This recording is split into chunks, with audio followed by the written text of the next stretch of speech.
I was standing on the cold, unforgiving pavement of Fifth Avenue, shivering in my cheap Zara sweater, fighting back tears of absolute humiliation.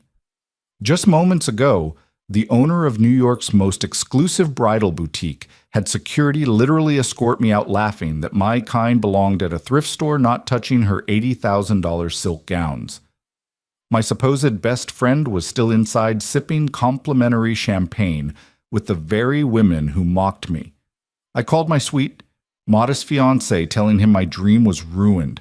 I expected him to arrive in his beat-up Honda.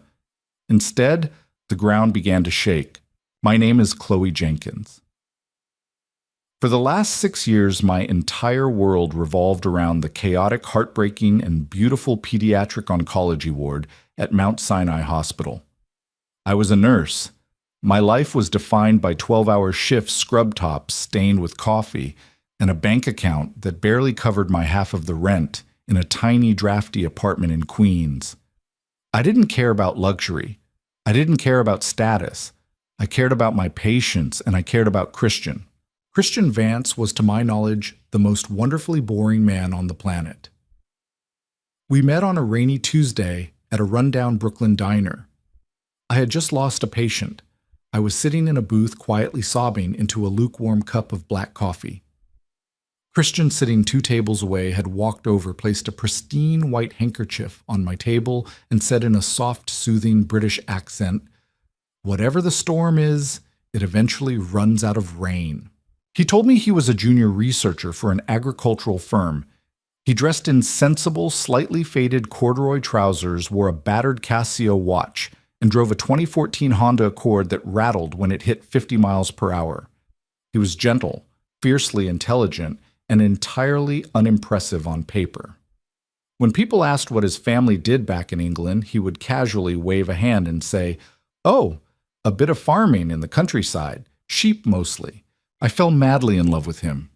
He was my rock, my sanctuary, away from the sterile, beeping monitors of the hospital. After 2 years of quiet, blissful dating, Christian proposed. We were sitting on a picnic blanket in Central Park eating cheap hot dogs.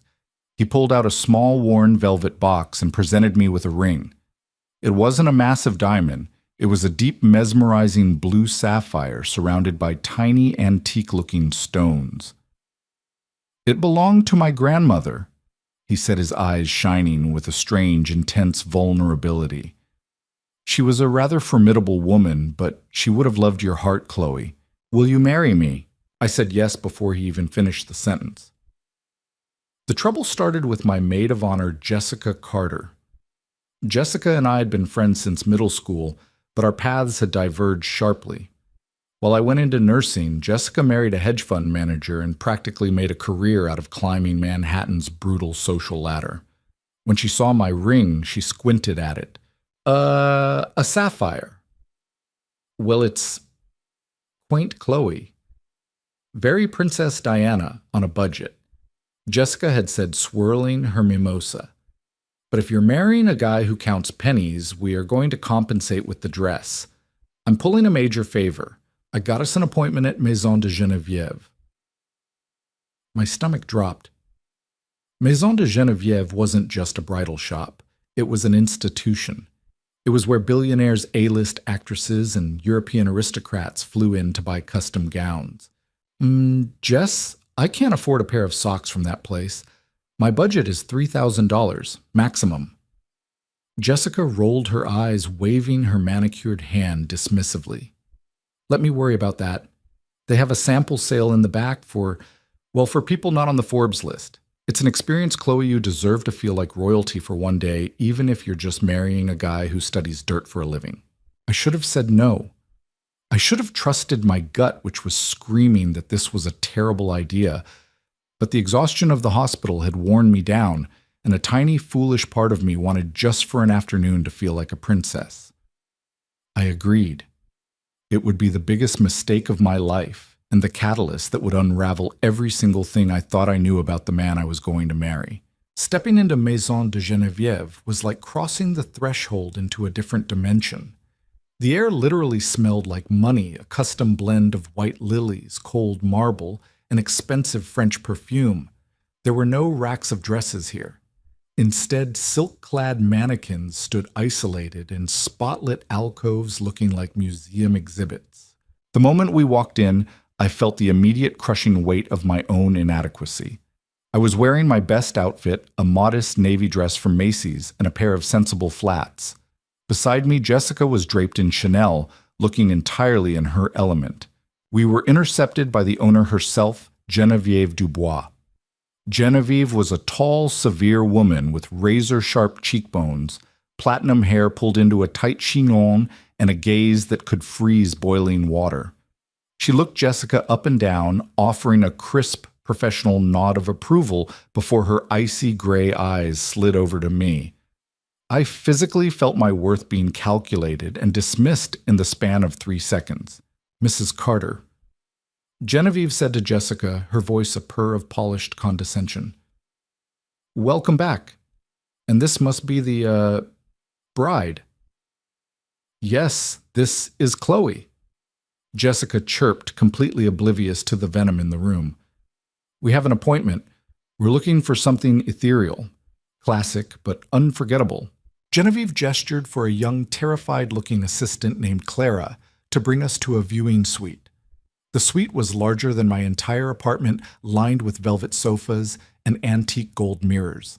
"Before we begin pulling pieces," Geneviève said, clasping her hands together, the massive diamond on her finger catching the light, "let us discuss the financial parameters. Custom pieces begin at $40,000. Our ready-to-wear assuming alterations typically settles around 15 to 20. I swallowed hard, my throat suddenly dessert dry. "Actually," I mumbled, my face flushing scarlet, "I was hoping to look at the sample pieces. My budget is closer to 3,000. The silence in the room was absolute. Clara, the assistant, flinched. Jessica coughed awkwardly, suddenly studying the ceiling. Genevieve's perfectly sculpted eyebrows twitched. A slow, highly amused, and utterly cruel smile spread across her red lips. $3,000. She repeated, enunciating every syllable as if the words were foul-tasting. My dear $3,000 might purchase the veil for one of our lesser gowns. It certainly does not purchase an hour of my time. Genevieve, please. Jessica interjected, suddenly playing the benevolent savior. I told her about the back room, the discontinued lines. Just let her try a few on, for the photos. Genevieve sighed, a dramatic exhalation of long-suffering patience. Very well. Clara, take Miss Jenkins to the archive closet. Bring her the synthetic blends from 3 seasons ago. Do not let her touch the current silk organza with bare hands. I was mortified, but the humiliation paralyzed me. I meekly followed Clara down a long, dimly lit hallway to a cramped back room filled with plastic-wrapped dresses.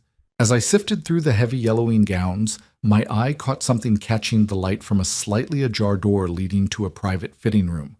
I stepped toward it. Hanging on a velvet mannequin was a masterpiece.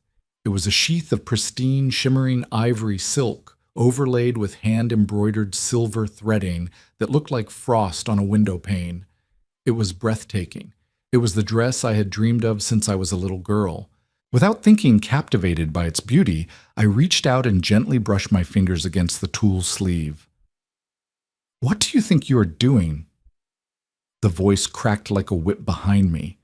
I spun around to find Genevieve standing in the doorway, her face pale with fury. I stammered, pulling my hand back as if I had touched a hot stove. It's beautiful. I just wanted to see...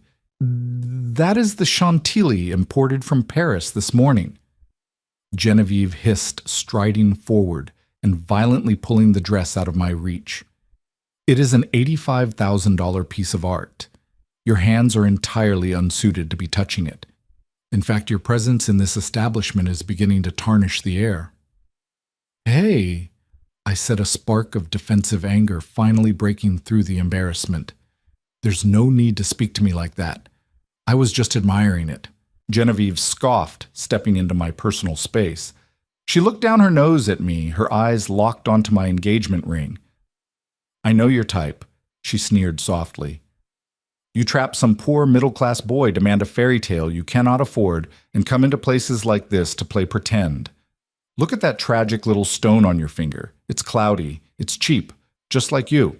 Before I could formulate a response to Genevieve's vile insult, the doors to the private suite swung open.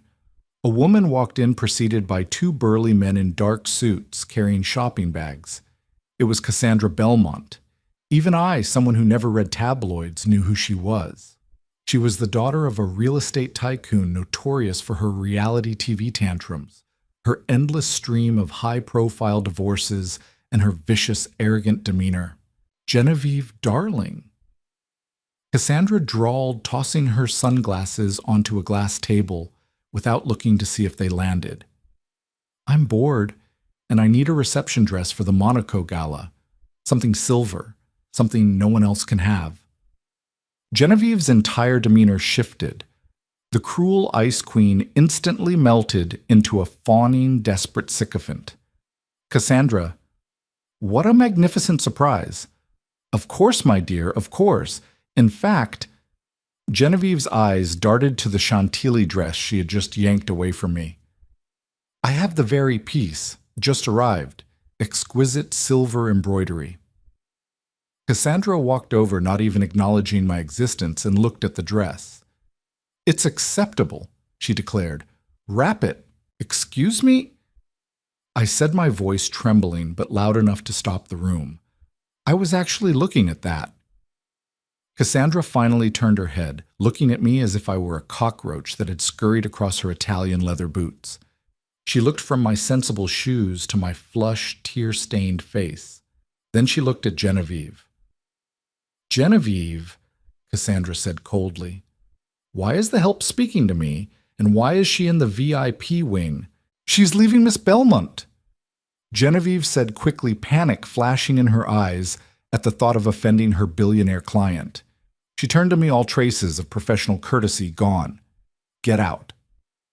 My friend has an appointment here. I protested, my vision blurring with tears. I looked toward the hallway, hoping Jessica would appear and defend me.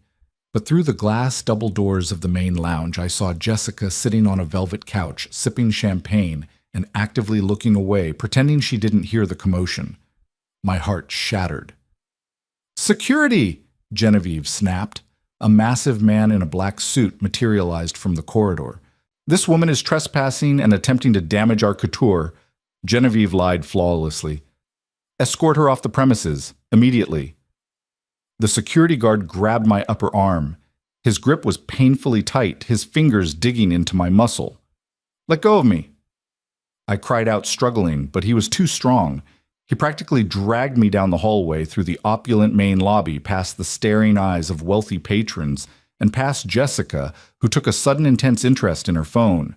He shoved me out the heavy glass doors.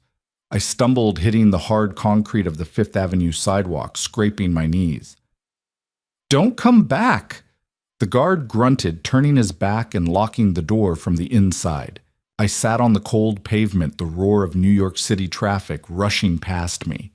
Pedestrians stepped around me, casting pitying or annoyed glances. I pulled my knees to my chest and broke down. I sobbed heavy, ugly, gasping sobs. I felt entirely worthless, small, and utterly alone. With shaking hands, I pulled my phone from my purse and hit the speed dial for Christian. It rang twice before he answered. Hello, my love. His warm, steady voice came through the speaker. How was the dress shopping? Did you find something beautiful? The sound of his voice broke the last dam of my composure. Christian. I choked out a ragged sob tearing through my throat. Christian, it's awful. They kicked me out. They threw me onto the street. The owner said our ring was cheap, that I was cheap. Even Jessica abandoned me. I'm just sitting on the sidewalk crying like an idiot. There was a silence on the line. It wasn't a normal silence. It was a heavy, suffocating, terrifying vacuum of sound. When Christian finally spoke, the warmth was completely gone. The gentle, stuttering agricultural researcher vanished. The voice that came through the phone was chillingly calm, low, and vibrated with an authority that sent a shiver down my spine. "Who touched you?" he asked. "What?" I sniffled, confused by the sudden change in his tone. "Chloe, did someone physically put their hands on you?" The crispness of his British accent was suddenly razor sharp, devoid of any of its usual casual softness.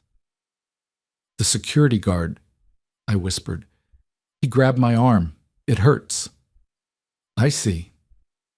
The ice in his voice could have frozen the Hudson River.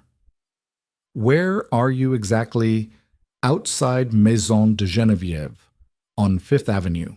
"Stand up, Chloe," Christian commanded. It wasn't a request. "Do not cry for these people. Do not shed another tear. Stay exactly where you are. I am coming."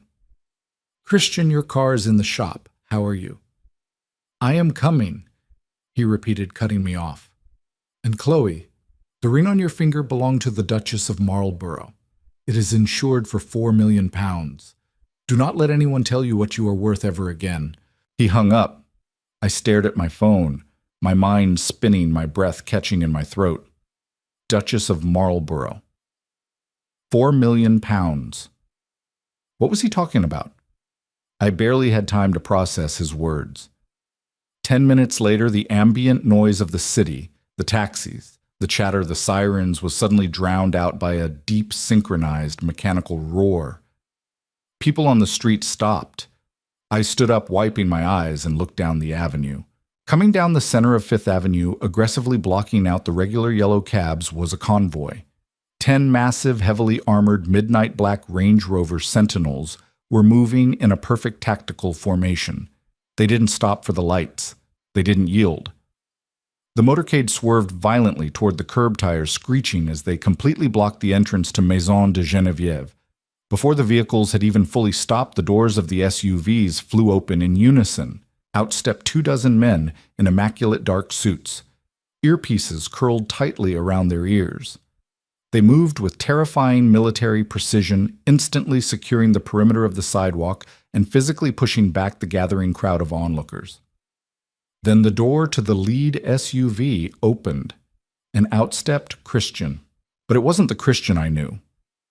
Gone was the faded corduroy and the gentle slouch. He was wearing a bespoke midnight blue Savile Row suit that fit him like armor. His posture was rigid, commanding, and radiating an overwhelming aura of absolute power. He locked eyes with me, his expression softening for a fraction of a second as he saw my scraped knees before hardening into a look of pure, unadulterated vengeance as he turned his gaze toward the glass doors of the bridal shop. The heavy brass-handled glass doors of Maison de Geneviève were locked from the inside. The massive security guard who had violently dragged me onto the street stood behind the glass, his arms crossed over his chest, a smug grin plastered across his face. That grin vanished the moment Christian's tactical team formed a perimeter around the entrance. Christian didn't run. He didn't shout. He walked toward the boutique with the slow, measured stride of an apex predator that already knows the prey is trapped. He stopped inches from the glass. He locked eyes with the guard. The sheer radiating menace in Christian's gaze made the man physically take a step back. Christian didn't even raise his hand to the door.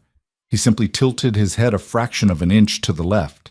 Instantly, a towering man from his security detail, a man whose suit strained over his shoulders with a small silver pin shaped like a griffin on his lapel, stepped forward. He pulled a heavy metallic device from his jacket, clamped it over the boutique's electronic magnetic lock system, and pressed a button. There was a sharp electrical crackle, the smell of ozone, and the high-tech $10,000 security system fried instantly. The heavy glass doors swung open with a soft hiss. Christian stepped over the threshold and his security detail flooded in behind him, instantly securing the lobby. 2 men stood by the exits, arms folded. 3 more fanned out their eyes, scanning the opulent room, dismissing the silk mannequins and locking onto the people. I walked in behind Christian, flanked by 2 guards who treated me like I was made of spun glass, completely shielding me from the outside world. The atmosphere inside the boutique had undergone a violent shift. The smug champagne-soaked giggles had evaporated, replaced by a suffocating, terrified silence. Genevieve Dubois was standing near the velvet sofas, her face chalk white. She had likely dealt with wealthy men before: Wall Street bankers, tech CEOs, Russian oligarchs. But what was standing in her lobby wasn't just wealth. It was old money. It was sovereign power. And it was furious. Christian stood in the center of the showroom. The overhead spotlights caught the fabric of his suit. It wasn't just midnight blue. It was a bespoke vicuña wool that probably cost more than the average American home. The battered Casio watch he usually wore was gone, replaced by a platinum Patek Philippe Grand complication that gleamed coldly on his wrist. Who is in charge of this establishment? Christian's voice was low, smooth, and laced with an icy British aristocratic drawl that cut through the silence like a scalpel. Genevieve stepped forward, her heels clicking nervously on the marble. She tried to summon her signature haughty demeanor, but her hands were trembling. "I am Genevieve Dubois. This is a private boutique. You cannot simply force your way in here. I will call the police." "Fine, call them," Christian replied instantly, his face a mask of terrifying calm. "Tell the NYPD commissioner, who incidentally plays golf with my uncle at Shinnecock Hills every Sunday, that Christian Vance is currently trespassing. I'm sure he will be fascinated to hear why." Genevieve's breath hitched. The name Vance seemed to physically strike her. The color drained entirely from her lips. Before Genevieve could formulate an apology, Jessica burst out from the VIP wing. She had a half-empty flute of champagne in her hand and a panicked, desperate smile on her face. She took one look at the tactical team, the armored SUVs outside, and the staggering transformation of my supposedly boring fiancé, and her opportunistic brain went into overdrive. "Christian—" Jessica cried out, practically shoving past Genevieve to get to us. She reached out to grab my arm, her eyes wide with fake relief. "Oh my God, Chloe! I was just coming out to look for you. I was screaming at Genevieve, telling her she made a massive mistake. Christian, thank God you're here. These people are monsters." Christian didn't look at her. He didn't even turn his head. He simply raised one perfectly tailored arm and pointed an index finger at her. "Do not speak, oh," Christian commanded. The absolute authority in his voice made Jessica snap her mouth shut so fast her teeth clicked. Christian finally turned his gaze to my former best friend. "You allowed my fiancée to be humiliated. You sat on that sofa drinking cheap vintage while she was physically thrown onto the pavement.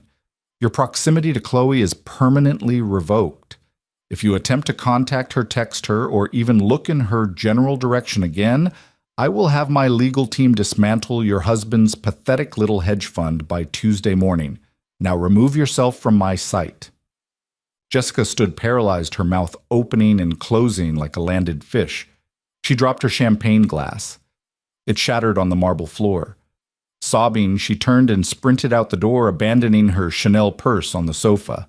I watched her go, feeling a strange mix of profound grief and total vindication. Christian's attention returned to Genevieve. He stepped closer to her.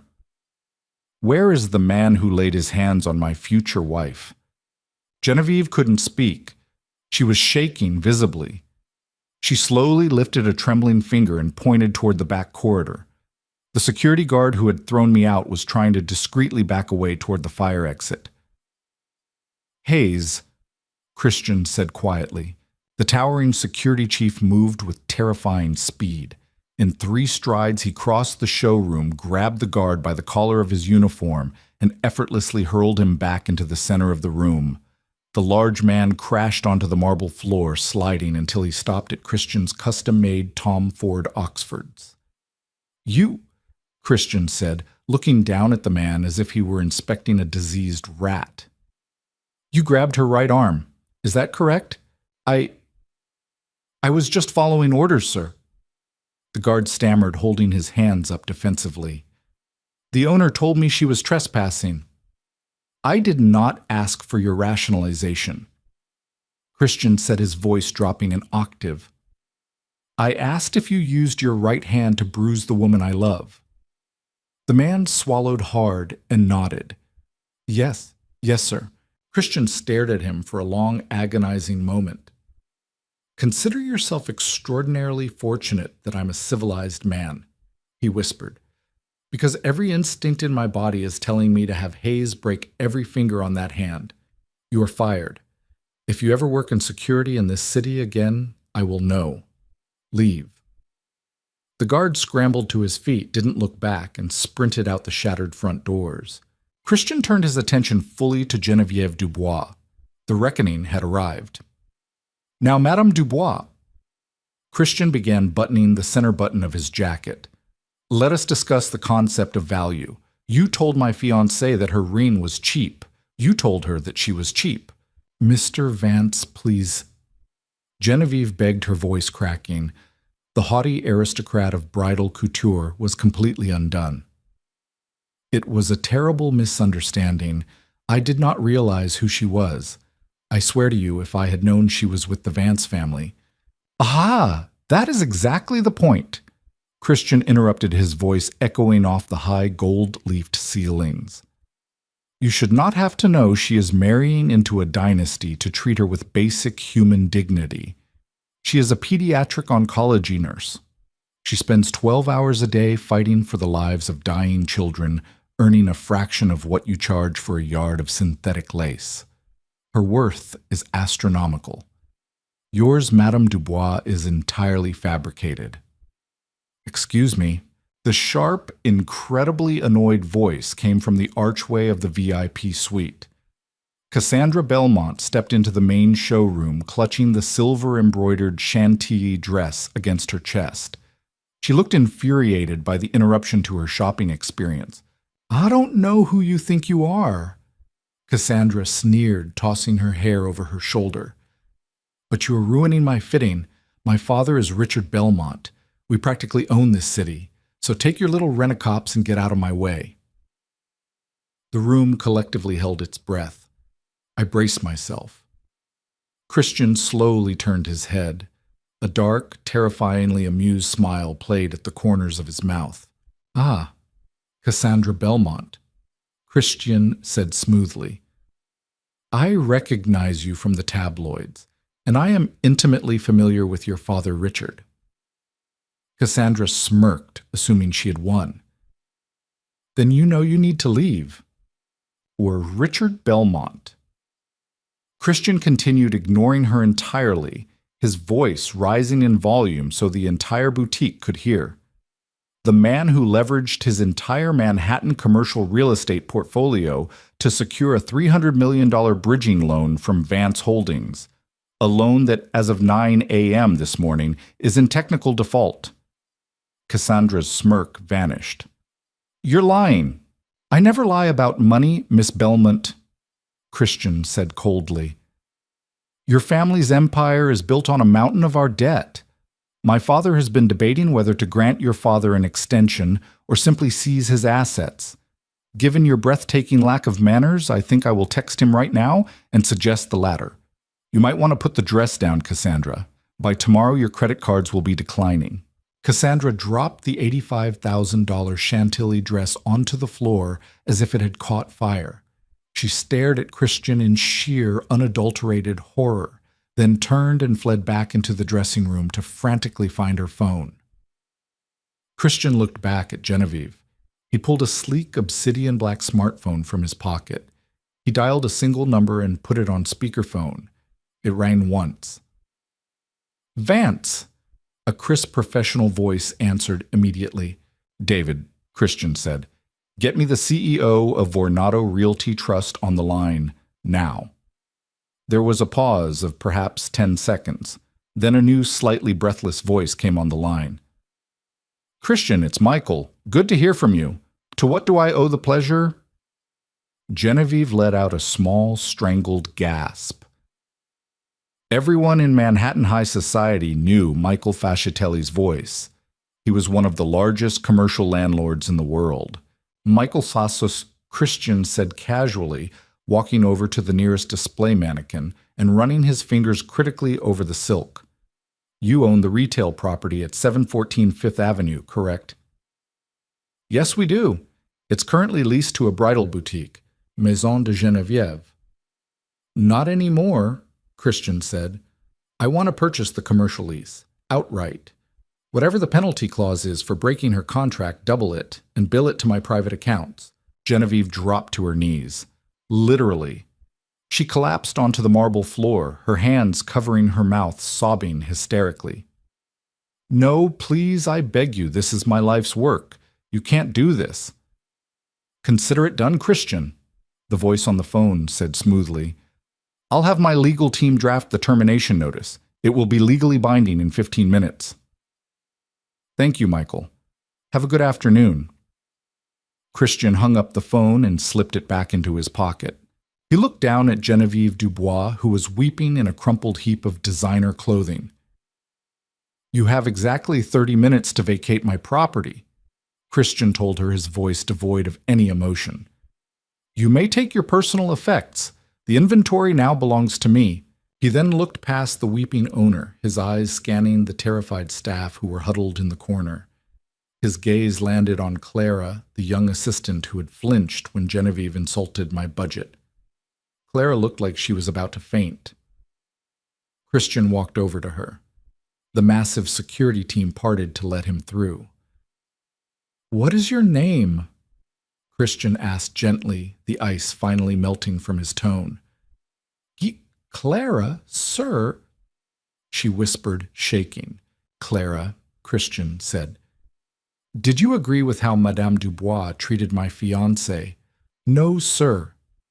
Clara said, tears spilling over her cheeks. I thought it was cruel, but I need this job to pay for nursing school. Christian paused. The mention of nursing school made him glance back at me with a soft, incredibly proud smile. He looked back at Clara.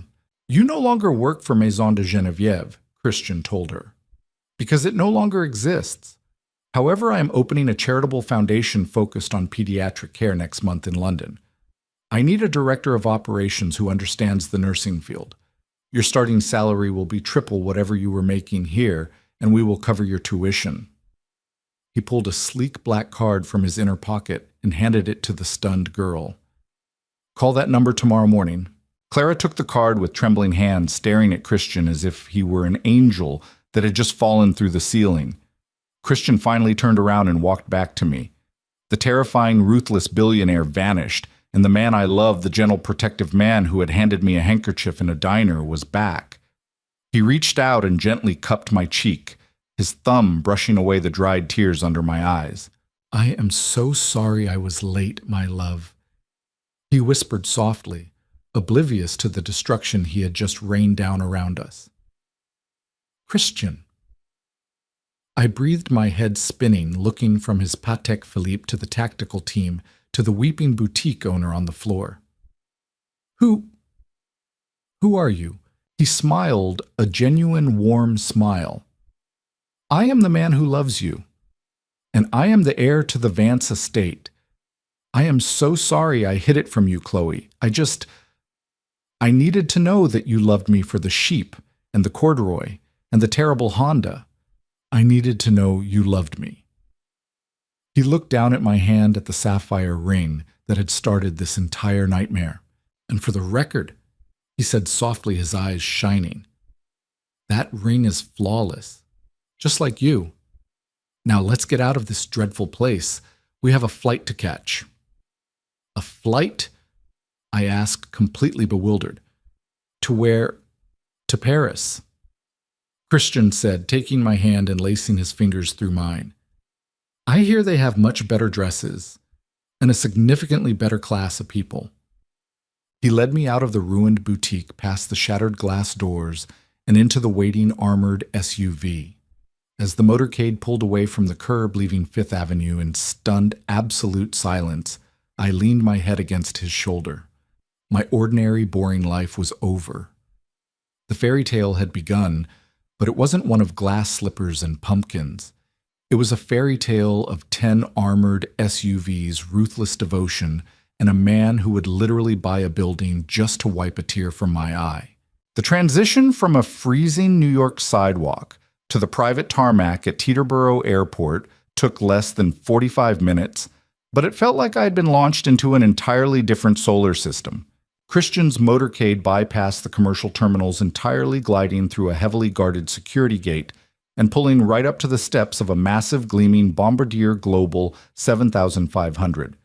The tail of the aircraft bore no flashy logos, only a subtle dark silver crest, a griffin, the same one I had seen pinned to the lapel of Hayes Christian's terrifyingly efficient head of security. As we boarded the jet, my sensible flat sank into carpet that felt thicker than my mattress at home. The interior was a masterclass in understated, staggering wealth, polished walnut paneling, creamy leather captain's chairs, a full dining room, and a private bedroom suite in the aft cabin.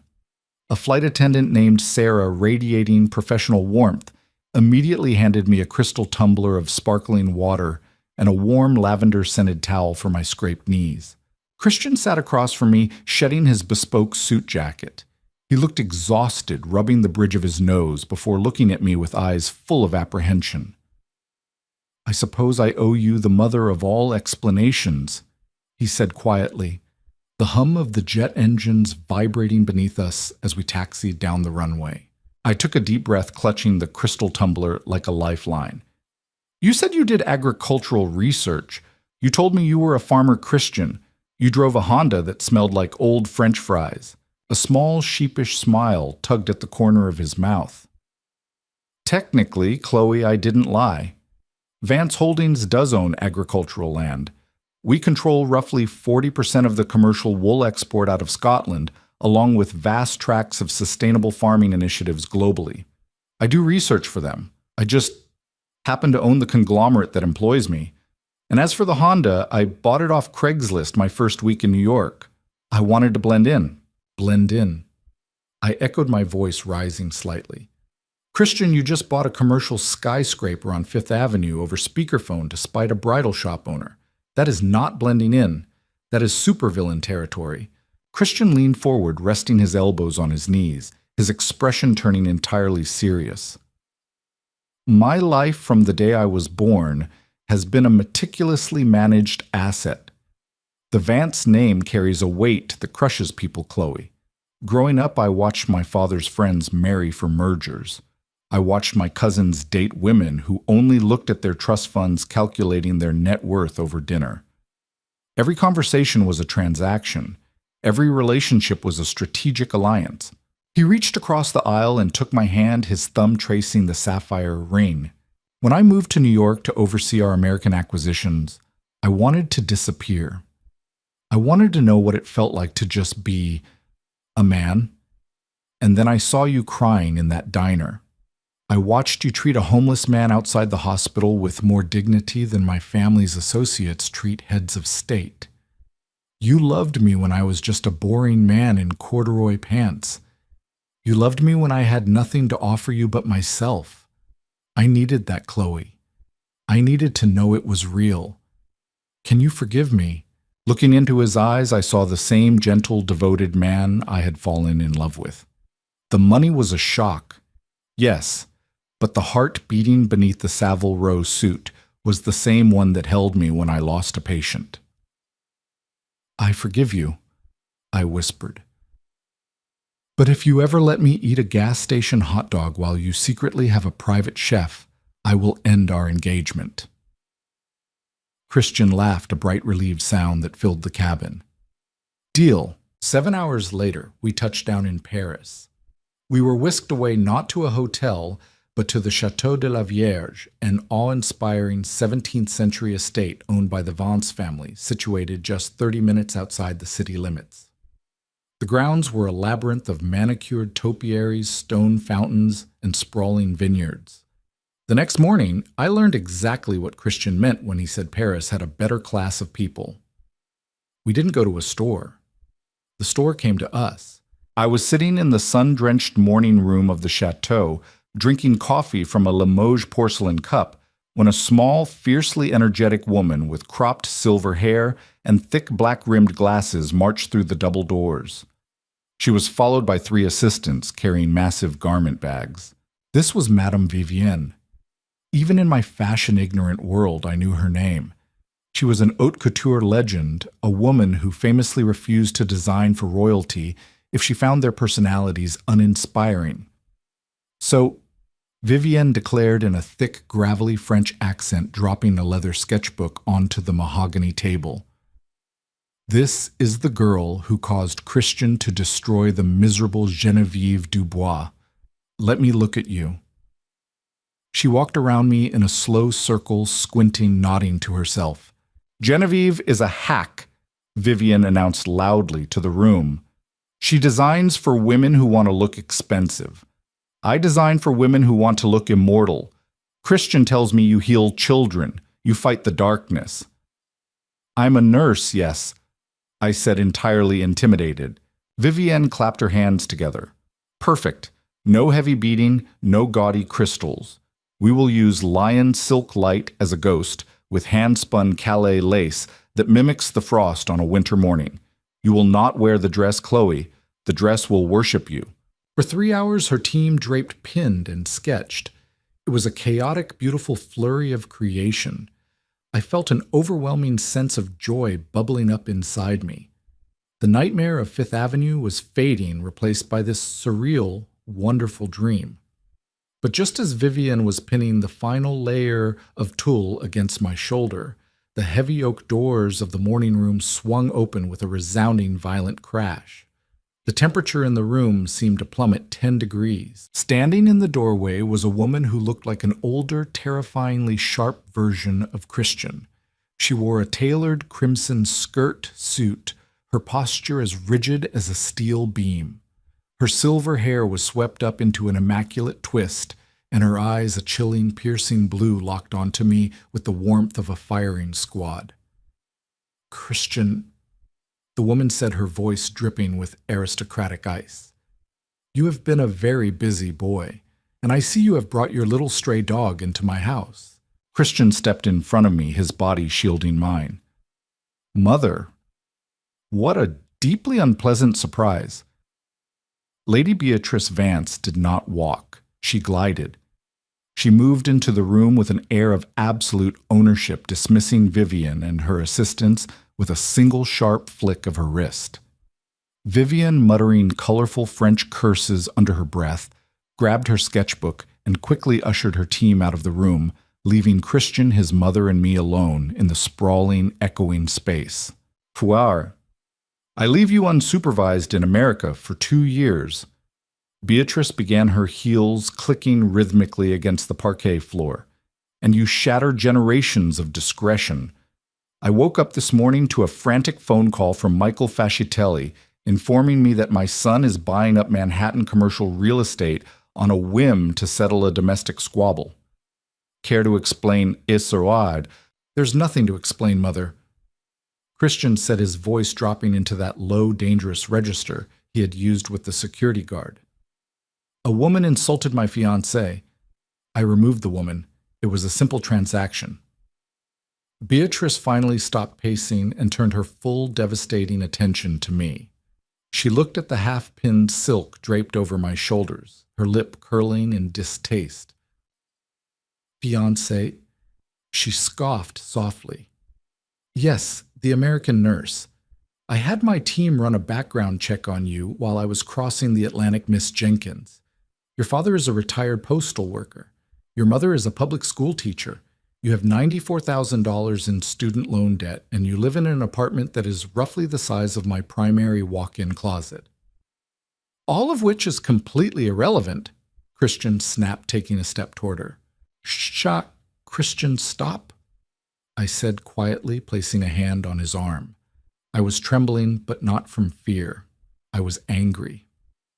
In the pediatric ward, I dealt with demanding, arrogant, and terrifying people every single day. I had looked death in the face and fought it for 12 hours straight. A wealthy woman in a red suit was not going to break me. I stepped out from behind Christian, standing tall, despite the pins sticking out of my unfinished dress. I met Lady Beatrice's icy gaze directly. "It's nice to meet you, Lady Vance," I said evenly. "You're researchers are very thorough. They got everything right except my debt is actually $92,000. I made a payment last week." Beatrice's eyes narrowed. She wasn't used to people speaking back to her, especially not with calm, polite defiance. She reached into her Hermes handbag, pulled out a pristine cream-colored envelope, and dropped it onto the mahogany table.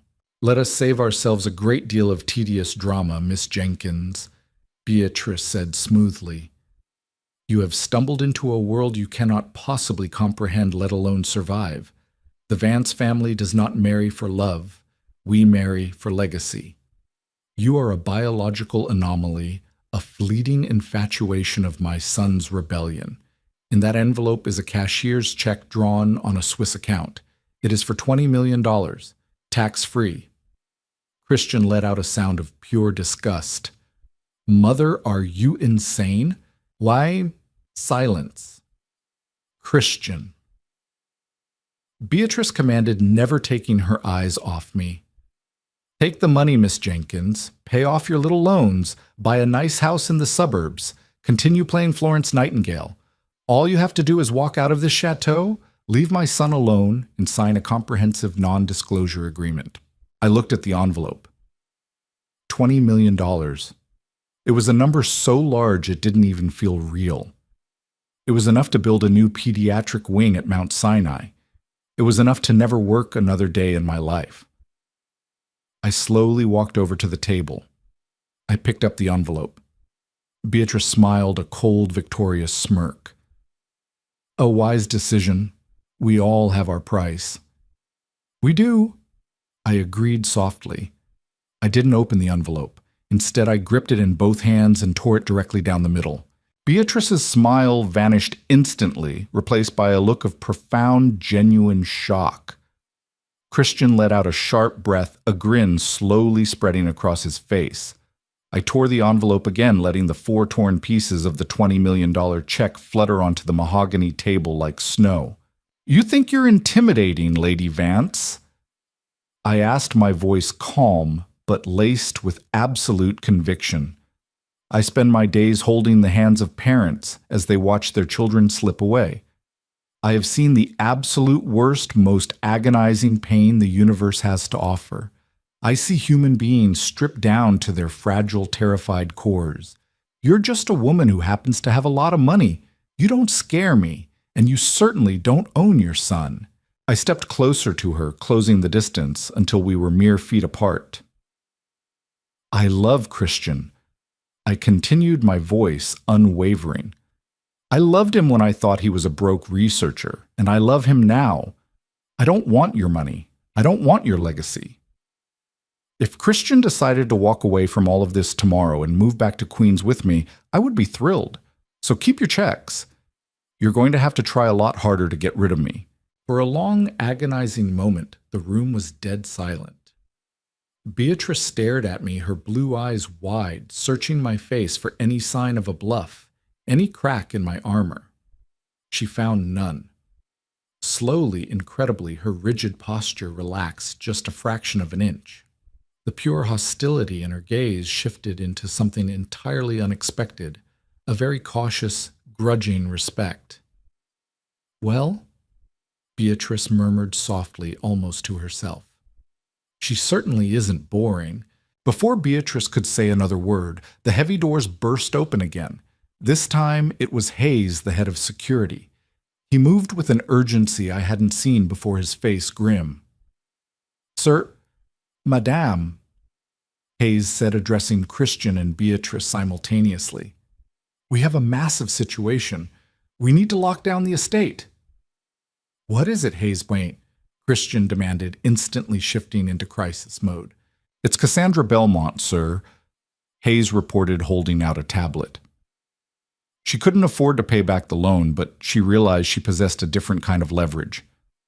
"Information." Hayes tapped the screen and handed it to Christian. I moved to Christian's side to look. It was the homepage of the Daily Mail, but similar alerts were popping up from page 6 TMZ and the New York Post. The massive, bold headline read, "Billionaire heir's secret double life. The scheming nurse who trapped the Vance prince and destroyed a Fifth Avenue empire. Below the headline was a blurry, zoomed-in photo of me sitting on the sidewalk outside Maison de Geneviève crying, looking pathetic and unhinged. Next to it was a highly edited photo of Christian shouting at Geneviève Dubois. Cassandra went to the press, Hayes explained grimly. She spun the entire narrative.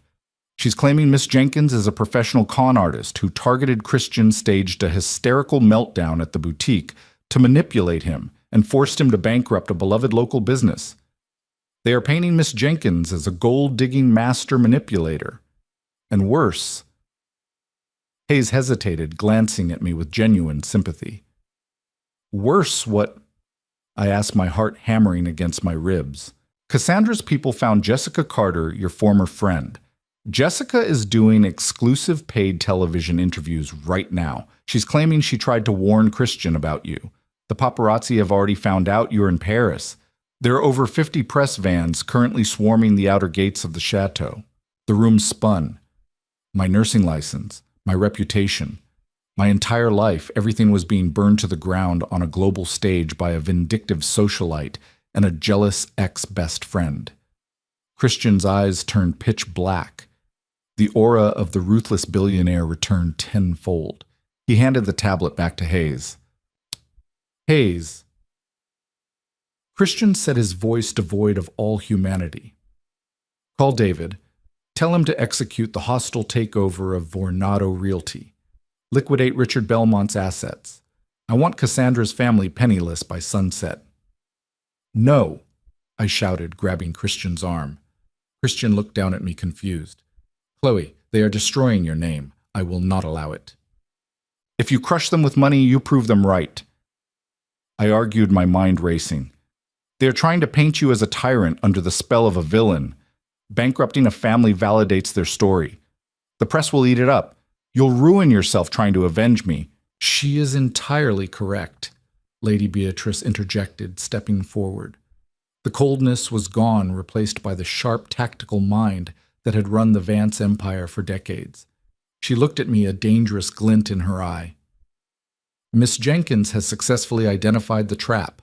A brute force financial attack is exactly what the Belmonts want. It forces us into a legal battle while they play the victims. Christian gritted his teeth. Then what do you suggest, Mother? We sit here while they drag Chloe through the mud. Beatrice smiled. It was a terrifying, brilliant smile. She walked over to the table and picked up the torn pieces of the $20 million check. We don't hide, Christian, Beatrice said. We control the narrative. Cassandra Belmont wants a media circus, fine. We will give her the greatest spectacle this decade has ever seen. But Miss Jenkins... Beatrice turned to me, her eyes locking onto mine with the intensity of a general preparing for war.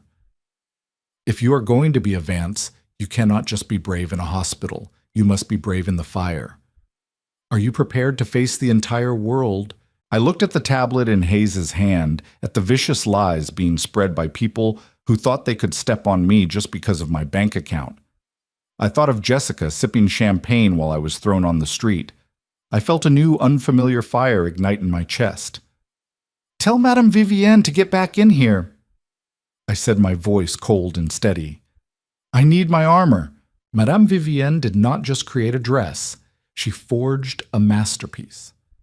For the next 24 hours, the morning room of the Château de la Vierge was transformed into a chaotic war room of tulle silk and silver thread. When I finally stood in front of the towering antique mirror, my breath caught in my throat. The gown was an optical illusion of lion silk and hand-spun Calais lace, fitting me so perfectly it felt like a second skin. It wasn't overly bedazzled or desperately trying to scream wealth like the gowns at Maison de Geneviève. Instead, it radiated a quiet, devastating elegance. The silver lace cascaded down the bodice like morning frost, catching the light with every infinitesimal movement. I didn't look like a nurse who had won the lottery. I looked like I owned the world. Lady Beatrice stepped into the room, her sharp eyes scanning me from head to toe. For the first time since we met, she didn't look like she wanted to dissect me. She gave a single firm nod of approval. Acceptable, Beatrice declared, which from her was the equivalent of a standing ovation. She turned to Christian, who was staring at me as if he had forgotten how to breathe. Now, Christian, listen to me closely. We are not going to release a pathetic public statement begging the tabloids for mercy. Fiancés do not defend themselves. We dictate the truth. What are you proposing, Mother? Christian asked, finally tearing his eyes away from me. The Waldorf Astoria Autumn Gala is tomorrow night in New York, Beatrice said smoothly, checking her diamond-encrusted watch. It is the pinnacle of the social season. Every billionaire, every hedge fund manager, and every major media outlet will be there. Because of her newly minted status as the tragic victim of your supposed cruelty, Cassandra Belmont is the guest of honor. We are going to fly back to Manhattan. We are going to walk through the front doors of that gala, and we are going to burn her fabricated narrative to ash. 12 hours later, we were back in the sky crossing the Atlantic on the Vance private jet. The flight was a blur of nervous energy. Christian held my hand the entire time, his thumb tracing reassuring circles over my sapphire ring. He was terrified for me, worried that the media frenzy would break me. But looking at Beatrice, who was calmly sipping Earl Grey tea and reviewing financial dossiers, I felt a strange icy calm settle over me. I was done hiding. When the motorcade pulled up to the Waldorf Astoria, the noise was deafening. The street was barricaded, swarming with hundreds of paparazzi, flashing cameras and screaming reporters. Through the tinted windows of the SUV, I could see the red carpet. Standing right in the center, soaking up the camera flashes like a dying plant absorbing sunlight, was Cassandra Belmont. She was wearing a dramatic black gown looking appropriately somber, practically holding court with the reporters. And standing right beside her, acting as her loyal, newly adopted sidekick, was my former best friend Jessica. "Look at them!" Christian growled, his jaw ticking. "Like vultures. Let them feast for another 60 seconds, Beatrice said calmly. She looked at me. "Are you ready, Chloe?" "Yes," I said. Hayes opened the door.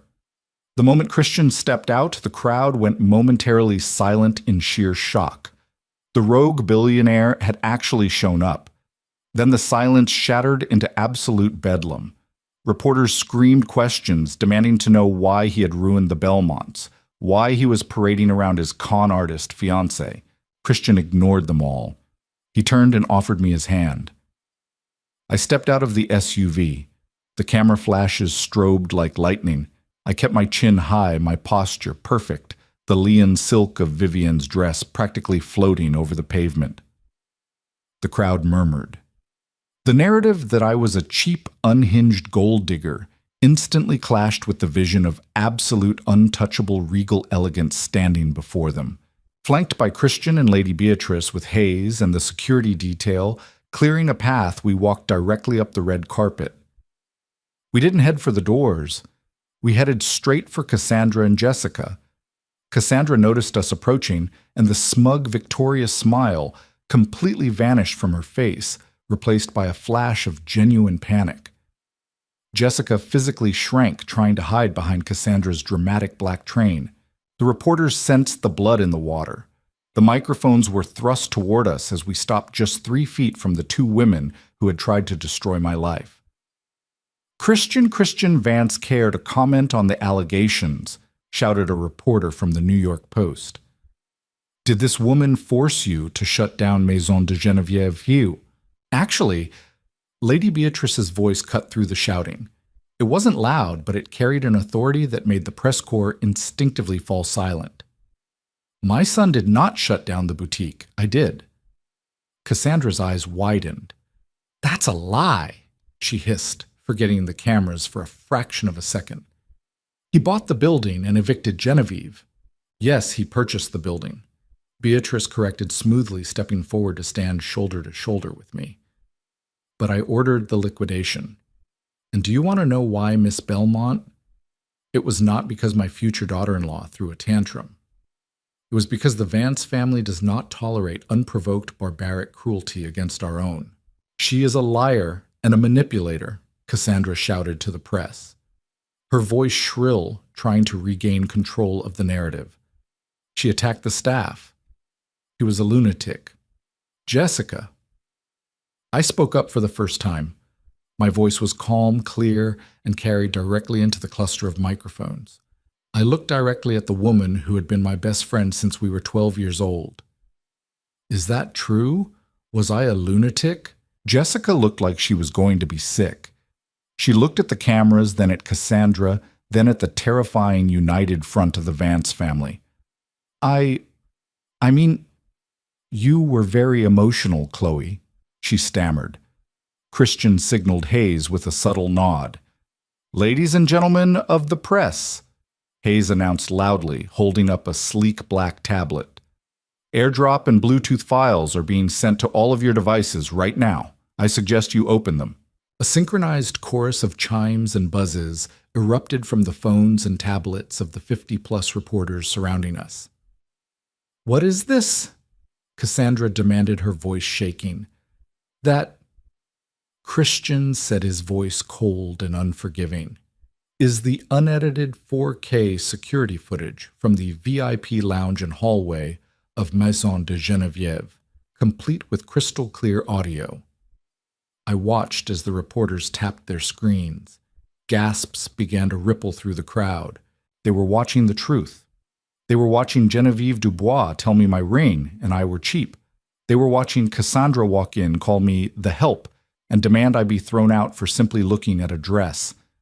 They saw the massive security guard violently grab my arm, leaving a visible bruise. And most damning of all, they saw the wide-angle shot of the lounge. They saw Jessica Carter sitting on the velvet sofa, actively turning her back and sipping champagne, while her best friend was physically dragged out the door crying. The silence that fell over the red carpet was absolute, followed immediately by a deafening roar of outrage directed entirely at Cassandra and Jessica. Miss Belmont care to explain why you called a pediatric nurse the help, a reporter screamed. Jessica, did your husband's hedge fund orchestrate this PR stunt to ruin the Vances? Another shouted. Cassandra's face was completely drained of color. Her carefully crafted victim persona had just been incinerated on live television. She tried to cover her face, pushing through the aggressive wall of reporters screaming for her publicist, entirely abandoning Jessica.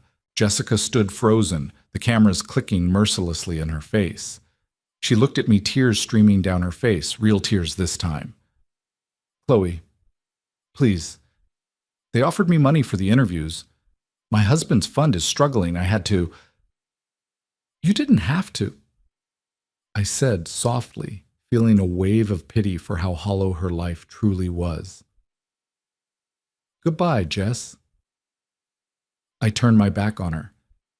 Christian wrapped his arm firmly around my waist, pulling me close.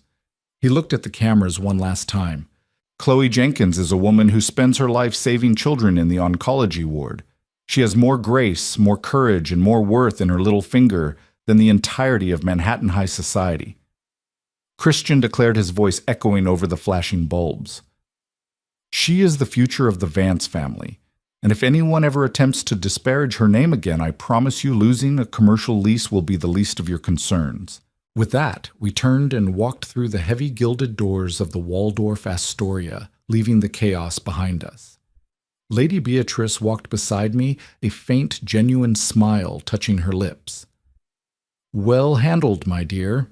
I think you are going to fit in perfectly. The fallout over the next week was biblical. Cassandra Belmont was universally blacklisted. Her father's company, unable to secure any new loans due to the PR nightmare, was forced to sell off massive assets to stay afloat, quietly slipping out of the billionaire rankings. Jessica's husband filed for divorce after his remaining clients pulled their funds, disgusted by the viral video of her betrayal. Maison de Geneviève was gutted and turned into the headquarters for the new Vance Pediatric Foundation, with Clara, the young assistant, installed as a junior director, fully funded for her nursing degree. 6 months later, Christian and I were married. We didn't have the wedding in New York, and we didn't invite the press. We were married in the private, sun-drenched gardens of the Château de la Vierge. I wore Madame Vivienne's masterpiece. Beatrice actually shed a single elegant tear during the vows. And Christian, my sweet, devoted Christian, looked at me with the exact same love he had shown me in that run-down Brooklyn diner. As we danced under the Parisian stars, surrounded by a small circle of people who truly cared for us, I realized something. True wealth isn't found in bank accounts, armored SUVs, or silk dresses. It's found in the people who are willing to go to war for you, whether they are wielding a velvet checkbook or just offering a clean handkerchief when it starts to rain. What a journey. From crying on the freezing pavement of Fifth Avenue to wearing a custom Parisian gown and completely dismantling Manhattan's most toxic elite, Chloe proved that true grace always defeats manufactured status. Christian didn't just defend her honor, he showed the world that when you mess with the woman he loves, the consequences are absolute. And how incredibly satisfying was it to see Lady Beatrice, the terrifying mother-in-law, use her ruthless power to destroy Cassandra's lies on the red carpet. The security footage twist was pure karma in action. If you love this story of vengeance, devotion, and absolute justice, hit that like button. Share this with someone who loves a brilliant billionaire romance with a strong, unwavering heroine. And don't forget to subscribe so you never miss another jaw-dropping real-life drama. What was your favorite moment of the takedown? Let me know in the comments below.